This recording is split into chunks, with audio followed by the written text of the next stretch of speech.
In the early spring of 2008, 27-year-old software engineer Alex Reed sold his home in Seattle, packed his life into a sturdy four-wheel drive pickup truck, and headed north. He was chasing a dream that many hold but few act upon, a life of quiet solitude in the vast, untamed wilderness of Alaska.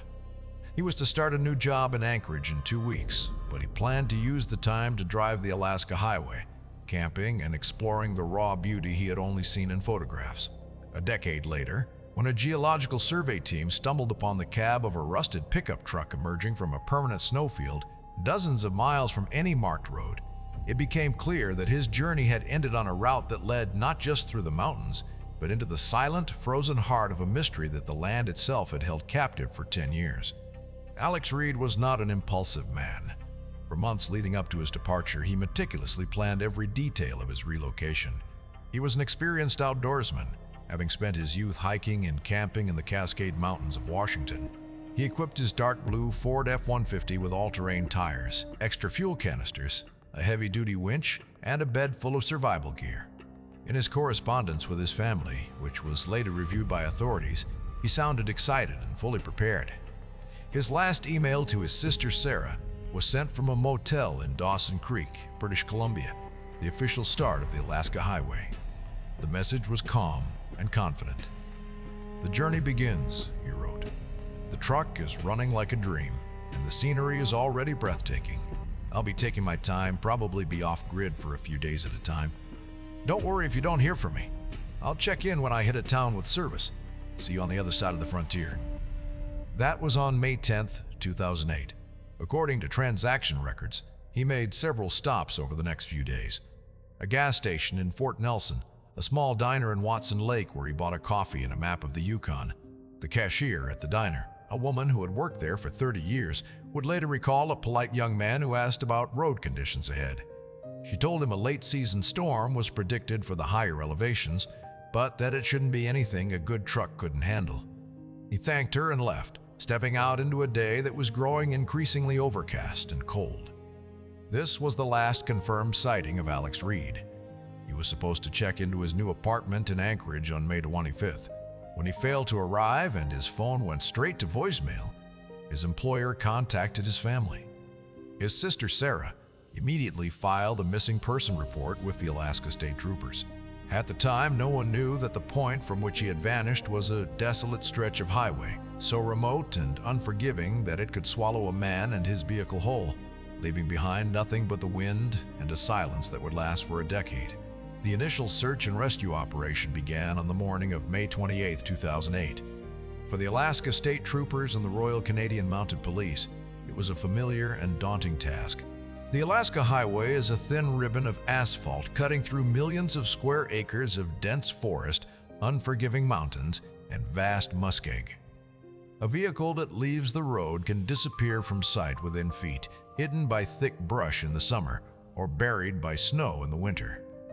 The search was coordinated from both sides of the border, focusing on the vast, sparsely populated section between Watson Lake in the Yukon and Tok, Alaska. Patrol cars drove the route slowly, their occupants scanning the roadsides for any sign of a vehicle, skid marks, or broken guardrails. A helicopter was deployed, its crew peering down at the endless sea of spruce and pine, but the late spring canopy was already thick, obscuring the ground below. The predicted snowstorm had indeed hit the higher passes, blanketing the landscape in a fresh layer of white that could easily conceal a truck. Troopers interviewed staff at every lodge, gas station, and rest stop along the 1,000-mile corridor. A few people had a vague recollection of a young man in a blue Ford truck, but their accounts were fragmented and often contradictory. He was just one of many travelers heading north for the summer season, another face in the annual migration. In their reports, investigators noted the sheer impossibility of the task. They were searching for a needle in a haystack the size of a small country. Days turned into a week. The search was expanded to include volunteer pilots from the Civil Air Patrol, who flew grid patterns over the most remote sections of the highway.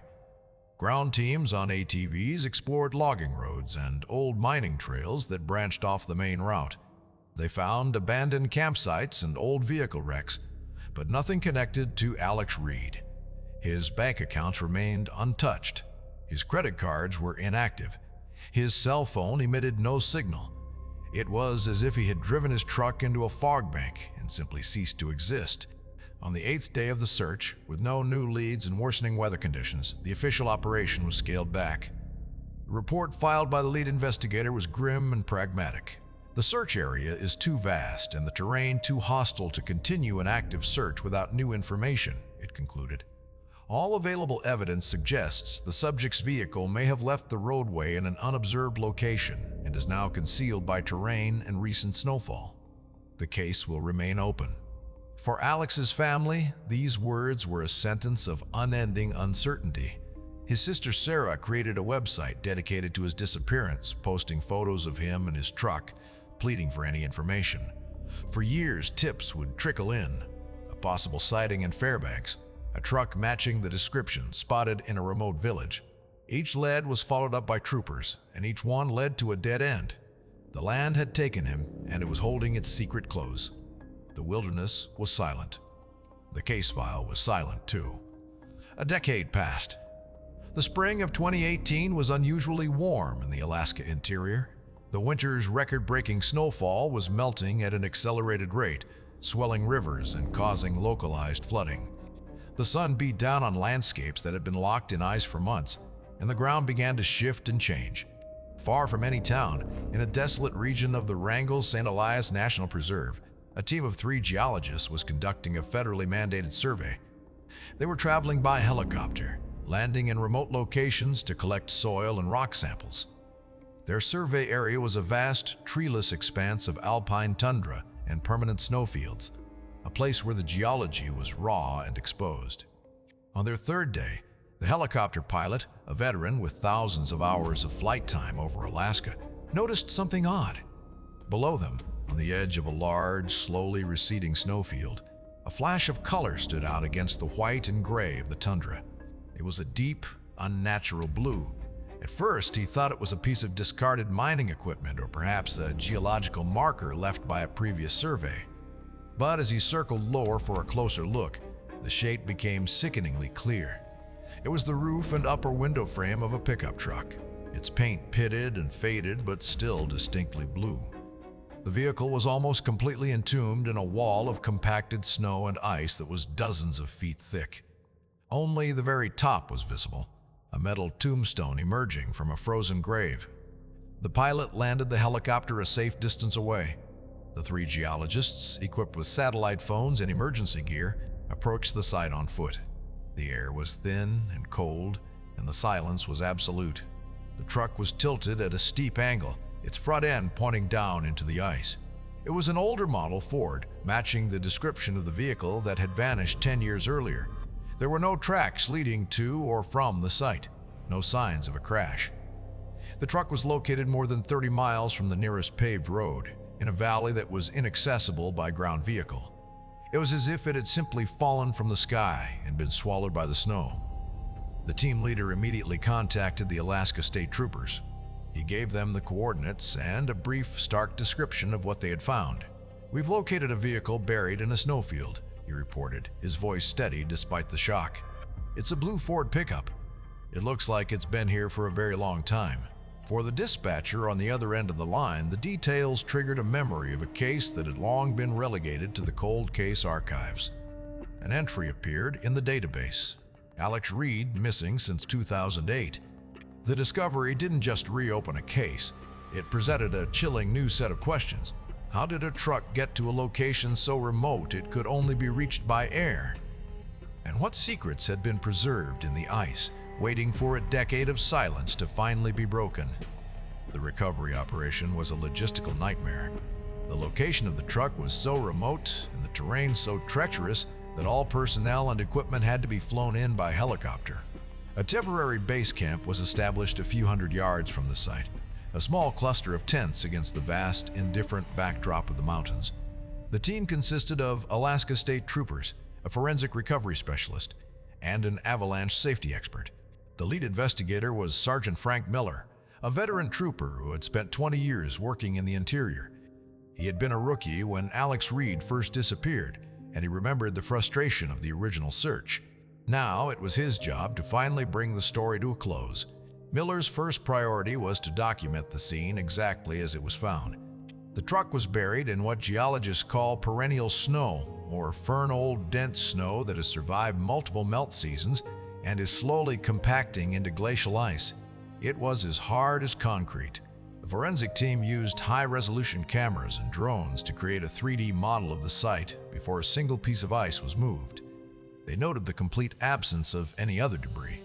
There were no personal effects scattered around, no signs of a struggle, no footprints preserved in the surrounding tundra. It was a sterile, isolated scene. The excavation process was slow and painstaking. Using specialized ice saws and heated pressure washers, the team began to carefully cut away the frozen layers.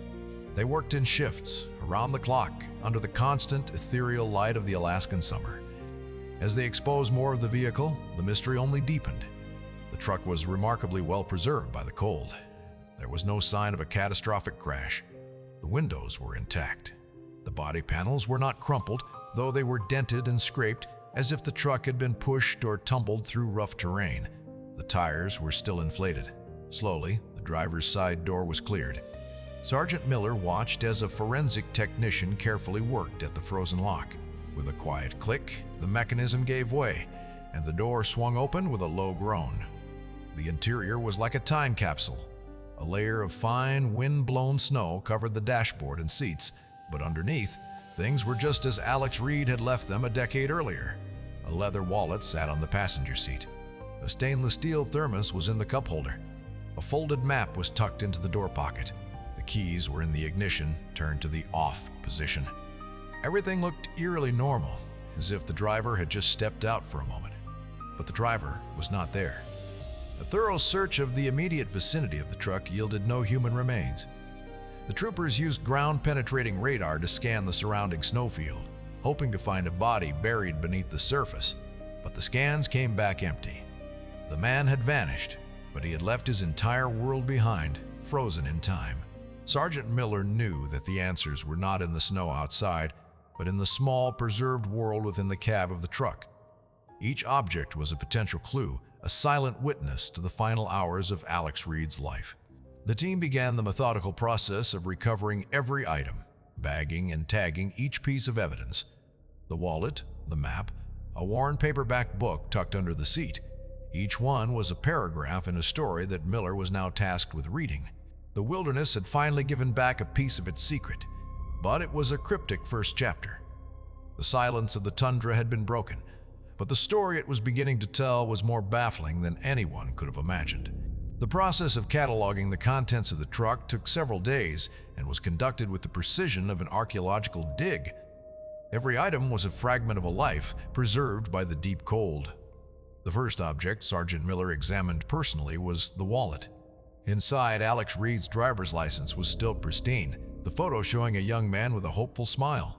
There were several credit cards, all of which had been inactive since May of 2008. There was also a little over $200 in cash, untouched. The presence of the money and cards immediately made the theory of a robbery seem unlikely. This was not a crime of opportunity. Next, they examined the map from the door pocket. It was a detailed topographical map of the Yukon and eastern Alaska. A route had been highlighted in yellow marker, following the Alaska Highway. But there was another mark, a small circle drawn in red ink, located in a remote area of the Wrangell-St. Elias mountain range. The circle encompassed the very valley where the truck had been found. This was a critical discovery. It suggested that Alex was not simply lost. For some reason, he had intentionally diverted from the main highway and was heading towards this specific, isolated location. But why? The map offered no explanation. There were no marked trails, no cabins, no old mining claims, nothing to indicate a destination. It was a circle drawn around a blank space on the map. Underneath the passenger seat, the team found a small, leather-bound journal. The pages were stiff with frost, but the ink was still legible. Miller had it transported directly to the state crime lab, where it would be carefully thawed and analyzed. A journal was a direct window into the mind of the missing man, a potential key to understanding his actions. While waiting for the journal analysis, Miller focused on the physical condition of the truck itself. A master mechanic was flown to the site. His initial assessment was puzzling. The vehicle's battery was dead, as expected after a decade. But there were no obvious signs of catastrophic mechanical failure. The engine block was intact. The transmission fluid was clean. However, the mechanic did find one critical issue. The fuel line, which ran from the gas tank to the engine, had been severed. It was not a clean cut, as if from a tool, but a ragged tear, consistent with being snagged and ripped by a sharp rock or a tree root. The fuel tank itself was empty. This finding provided the first plausible piece of the narrative. The truck had likely run out of fuel after the fuel line was damaged, stranding Alex in this remote valley.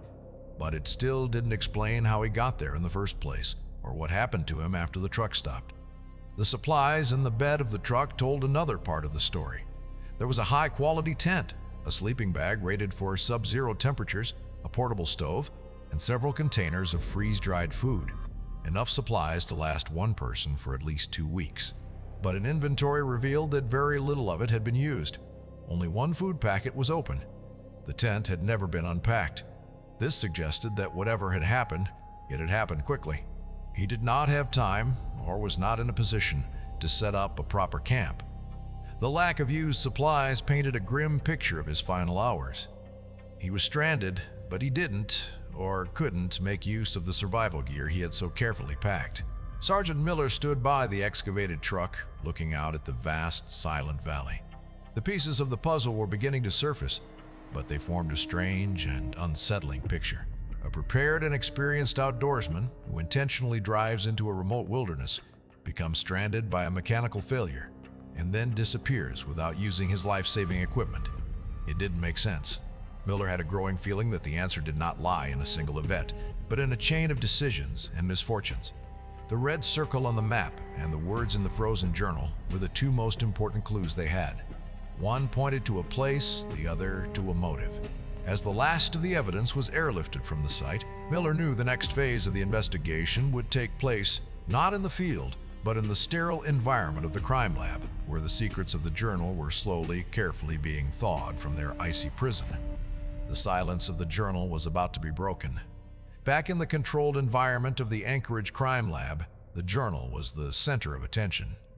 Forensic document examiners worked for 24 hours, using a specialized humidity chamber to slowly thaw the pages without causing the ink to run or the paper to disintegrate.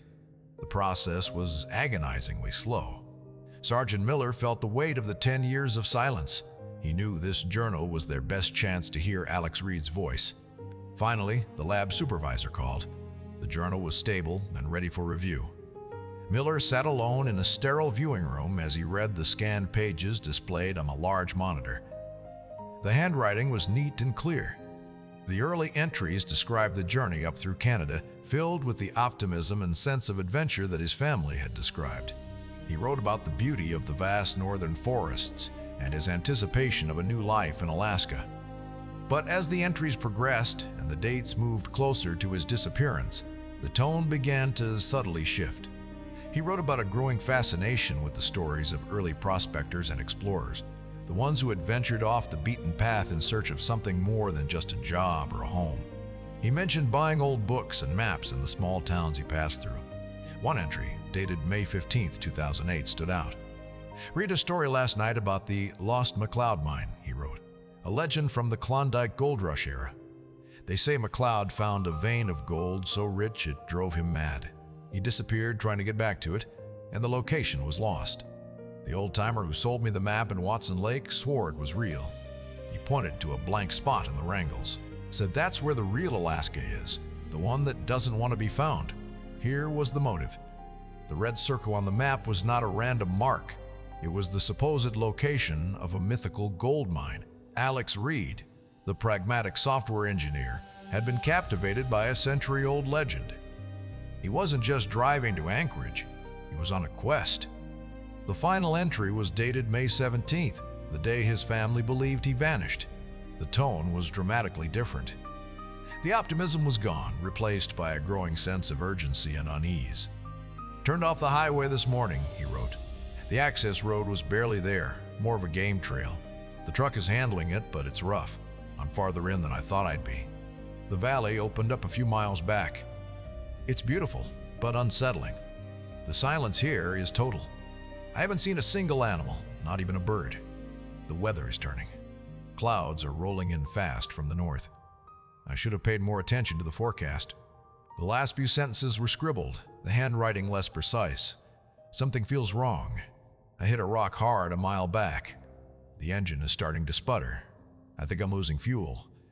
I need to find a place to stop and check the damage. The snow is starting to fall. And that was it. The journal ended there. The final entry was a real-time account of his last moments of mobility. It confirmed the mechanic's theory about the damaged fuel line and placed him in the valley just as the storm was beginning. Sergeant Miller now had a clear timeline. Alex, chasing a prospector's legend, had driven his truck onto an unmaintained trail. He had damaged the fuel line and become stranded just as a severe, unforecasted blizzard was descending on the valley. This explained why he hadn't used his camping gear. A sudden, violent blizzard in the high mountains of Alaska is not a camping trip. It is a life-or-death survival situation. In whiteout conditions with temperatures plummeting, setting up a tent would be nearly impossible and potentially fatal. His only hope would have been to stay in the truck or try to walk out. The journal answered the questions of why he was there and how the truck became stranded. But it created a new, more terrible question. If he was stranded in a blizzard, what did he do next? The truck was empty. He had not stayed with the vehicle, the number one rule of survival in such a situation. Why would an experienced outdoorsman break that cardinal rule? Miller suspected the answer was one of desperation. Perhaps the truck's heater failed when the battery died. In the brutal cold, staying in a metal box would have become a death sentence. He must have decided to walk, to try and find his way back to the highway. It was a desperate gamble. A man on foot, in a blizzard, in the middle of the Alaskan wilderness. The journal had given Alex his voice back, but the story it told was of a dream turning into a nightmare. The final chapter of that story was still out there, written somewhere in the silent, unforgiving landscape that had now held it for a decade. The investigation had reached a critical turning point, with the journal providing a clear narrative of Alex Reed's final intentions and the mechanical failure that stranded him. Sergeant Miller shifted the focus of the operation from recovery to a targeted search. He now believed that Alex had left the truck on foot, likely in a desperate attempt to hike back towards the highway during the blizzard. The challenge was immense. A decade had passed. Any tracks he might have left would have vanished within hours of the storm ending. The landscape itself could have changed due to erosion and the movement of the snowfields. Miller brought in a team of experts, including a veteran search and rescue coordinator and a climatologist who specialized in historical weather patterns.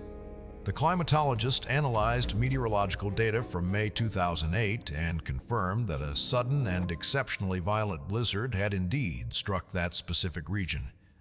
It was a localized weather event, a perfect storm of conditions that would have created zero visibility whiteout conditions and deposited several feet of snow in just a few hours. The storm's trajectory and wind patterns were crucial.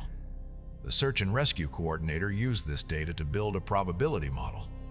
A person disoriented in a whiteout will almost always travel downwind, he explained to Miller. They lose their sense of direction and the wind becomes their only guide. They also tend to follow the path of least resistance, which usually means heading downhill. Based on the wind direction during the 2008 blizzard and the topography of the valley, the model predicted a probable direction of travel, southeast, down the shallow gradient of the valley floor. This became the new search area. Miller deployed a team of highly experienced searchers, including members of the local mountain rescue group and canine units with dogs trained in historical human remains detection. It was a grim task, searching for remains that had been exposed to the elements for 10 years. They started from the location of the truck and began a systematic grid search, moving slowly southeast. The searchers were spaced 30 feet apart, walking in a straight line, their eyes scanning the ground for any anomaly. A piece of fabric, a metal buckle, a bone fragment. The dogs quartered back and forth ahead of them, their noses to the ground, sniffing for the faint, lingering scent of decomposition that might have been trapped in the soil. For 2 days, they found nothing but rocks, hardy alpine plants, and the occasional animal bone. The valley remained silent, offering no clues. The sheer scale of the landscape was demoralizing. A human being was a tiny, insignificant thing in this vastness. On the third day of the search, one of the dogs, a German shepherd named Saber, became agitated. He was working a section of the valley floor about 3 miles southeast of the truck's location, near a cluster of large boulders and stunted willow shrubs. Saber began to whine and dig frantically at the base of a large, flat rock. The handler called the team over. The searchers began to carefully remove the soil and smaller rocks from the area. A few inches down, they found a small, rusted metal object. It was a Zippo lighter, a model Alex's family had confirmed he always carried. It was the first personal effect found away from the truck. The discovery energized the team. They focused their efforts on the area around the boulders. A few feet away from the first find, another searcher spotted a piece of dark blue fabric snagged on the roots of a willow bush. It was a small, torn piece of nylon, consistent with the material of an outdoor jacket. The evidence was pointing to this location as a place where Alex had either stopped to rest or had finally succumbed to the elements. The team established a more detailed forensic-level search of the area. They used fine brushes and trowels to carefully excavate the soil around the base of the boulders. An hour later, a trooper uncovered what they had been looking for. It was a human bone, a femur, partially buried in the shallow, rocky soil. Soon after, they found more. The remains were scattered, likely due to animal activity over the past decade, but they were concentrated in a small area. Tucked into a shallow depression behind the largest boulder, as if the person had sought shelter from the wind, they found a skull and the remnants of a backpack. Inside the tattered remains of the pack were a compass, a fire starter, and a single uneaten energy bar. They had found him. Alex Reed's journey was over. He had made it 3 miles from his truck before the cold and the storm had finally claimed him. He had sought shelter behind the rocks, but in the face of the blizzard's fury, it had not been enough. The silence of the valley had finally revealed its last secret. The discovery of Alex Reed's remains brought a somber finality to a decade of uncertainty. The search was over. Now, the process of official identification and final investigation began. The remains were carefully collected by the forensic team and airlifted to the state medical examiner's office in Anchorage. Sergeant Miller remained at the site, overseeing the final documentation of the scene. He stood by the cluster of boulders where Alex had made his last stand. The location told a story of its own. It was the only significant geological feature on that section of the valley floor that could have offered any protection from the wind. Alex, an experienced outdoorsman, had used his knowledge to find the best possible shelter in an impossible situation. He had fought to survive until the very end. The contents of his backpack provided the last tragic details. The compass suggested he was still trying to navigate, even in the whiteout. The fire starter, found near the remains, showed signs of use.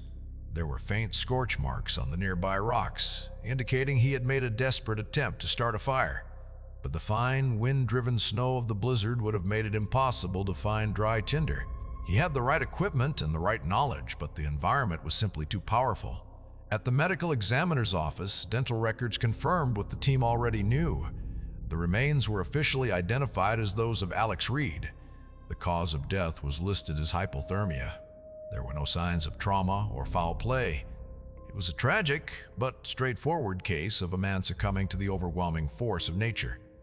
Sergeant Miller's final report was a detailed reconstruction of Alex Reed's last days. It was a story of a dream that led to a fatal miscalculation. Inspired by a romantic legend, he had underestimated the risks of traveling alone into the remote Alaskan backcountry. A single mechanical failure, compounded by a sudden, violent storm, had created a fatal cascade of events from which there was no escape. The report also addressed the question of why the initial search had found nothing. The truck had come to rest in a natural depression at the base of a slope that was a known avalanche chute. The blizzard had likely triggered a slide, burying the truck under many feet of snow almost immediately. Over the next 10 years, seasonal snowfall added to the depth, entombing the vehicle in the permanent snowfield, hiding it from view until the unusually warm spring of 2018 began to peel back the layers. Alex's family was notified. For his sister Sarah, the news was both devastating and a relief. The torment of not knowing was finally over. She could at last bring her brother home. In a statement released to the media, she thanked the Alaska State Troopers for their persistence. "Alex died chasing a dream," she wrote. "He was a seeker, and he found a place of incredible beauty. We are heartbroken to have lost him, but we find peace in knowing that his journey is finally complete." The case of Alex Reed was officially closed. It became a cautionary tale, another story absorbed into the vast folklore of the Alaskan wilderness. It was a reminder that the frontier is not just a place of beauty and adventure, but also a place of immense power and indifference. The land gives, and the land takes. For 10 years, the valley had held its silence. Now, the story had been told. The rusted blue truck was eventually removed, a scar on the landscape that would eventually heal. The mountains, which had witnessed a man's final, desperate struggle, returned to their silent, timeless watch. They held no judgment, only the profound and enduring silence of a wilderness that was here long before he came, and would remain long after he was gone. The aftermath of the case resonated deeply within the small community of Alaska State Troopers and search and rescue volunteers. For them, it was not just another closed file, but a profound lesson in the nature of their work and the environment they operated in. Sergeant Frank Miller, in a debriefing following the operation, emphasized the confluence of factors that led to the tragedy. It wasn't just one mistake, but a series of them. The allure of a myth, the underestimation of the weather, the decision to travel alone into such a remote area, all combined to strip away the protections of modern life and leave a man at the mercy of the elements. The case became a training scenario, a stark example used to teach new recruits about the importance of respecting the Alaskan backcountry. They studied the timeline of Alex's journey, his preparations, and his final fatal decisions. The story served as a powerful reminder that even the most well-equipped and experienced individuals are vulnerable. Nature does not distinguish between a novice and an expert. It presents the same challenges to all. The legend of the lost McLeod mine, the very story that had lured Alex into the wilderness, was also re-examined. Local historians and folklorists were consulted. They confirmed that the legend was a real piece of Yukon folklore, a story that had been passed down for generations. However, they also noted that it was just that, a story. There was no historical evidence that the mine ever existed. It was a campfire tale, a romantic fiction that had tragically been interpreted as a tangible goal. Alex Reed had died chasing a ghost. His truck and his journal, which were eventually returned to his family, became the final artifacts of his life. The journal, in particular, was a poignant testament to his spirit. It was not the logbook of a reckless fool, but of a thoughtful and adventurous soul who had simply been captivated by the powerful mythology of the North. His story became a quiet legend in its own right, a modern addition to the long history of those who had been drawn into the great wilderness in search of something more, only to be consumed by it. The media coverage, which had been intense during the recovery, slowly faded. The news cycle moved on. But for those who lived and worked in the region, the story of the blue truck in the snow became a permanent part of the local consciousness. It was a story told to tourists who inquired about the dangers of the backcountry, a story shared among pilots and guides as a reminder of the need for caution. The valley where Alex Reed's truck was found, the one he had marked with a red circle on his map, remained unnamed on official charts. But among the troopers and search teams who had worked the case, it was given an informal name, Reed's Valley. It was a quiet tribute, a way of marking the landscape with the memory of the man it had claimed. In the years that followed, the snows of winter would once again cover the tundra, and the silence would return. But it was a different kind of silence now. It was a silence that held a story of a man, a dream, and a journey that had ended in the vast, frozen heart of the wild. The wilderness had taken a life, but in the end, it had also yielded the truth. And in the unforgiving calculus of the North, that was a form of resolution that was not always granted. The legacy of the Alex Reed case extended beyond just being a cautionary tale. It also spurred tangible changes in how missing person cases were handled in the vast, remote regions of the state. The 10-year gap between his disappearance and the discovery of his truck highlighted a critical challenge: the limitations of conventional search technology in an environment as immense and dynamic as Alaska. In the wake of the case, the Alaska State Troopers, in partnership with federal agencies, began to invest more heavily in new technologies. They expanded their use of high-resolution satellite imagery, which could be used to scan vast areas for anomalies that might be a missing vehicle or campsite. They also initiated a program to equip their search aircraft with more advanced forms of ground-penetrating radar, capable of detecting objects buried under snow or hidden by dense vegetation.